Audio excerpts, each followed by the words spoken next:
Hello, welcome back for Unit 6 of our American History 2 course here at Waldorf University. And this week, we're going to talk about the Cold War and its impacts abroad and at home. So over on the discussion board, we're going to talk about Cold War politics and the ideas of ingenuity, American ingenuity, the space race, all those kind of things, and fear, things like McCarthyism, and how they influence cultural products like books, music, television, movies, some of those different kind of things that come out of and can be manifestations of things like ingenuity or fear. So we'll talk about that more in the discussion board video, but be thinking about those things as you go through the content.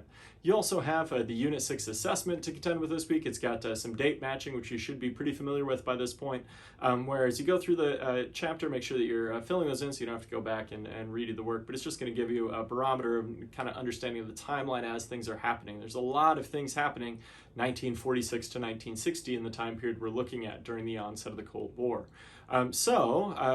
On your assessment, you're going to have an essay question I think is a little bit tricky. It's looking at the evolution of American society and the United States global role from 1946 to 1960. And you need to explain one specific domestic and one specific international strategy to expand freedom and how that kind of played out by 1960. So as you read the text, I think this will become more clear, but we want to be looking at how American society is changing during this post-war period, especially in regards to freedom. As things are happening in the 1940s, 1950s, we see the rise of McCarthyism in America and this idea of the Red Scare.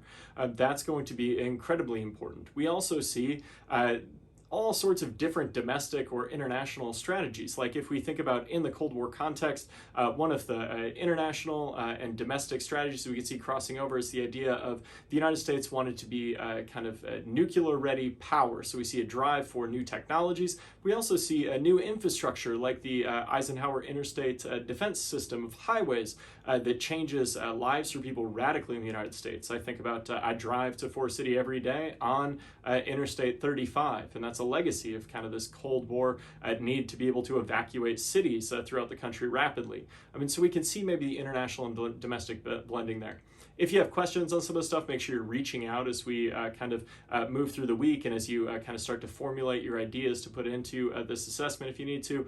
I'm here to help as always. I appreciate the hard work you put in the course so far. I look forward to the great things you're going to do this week. Good luck.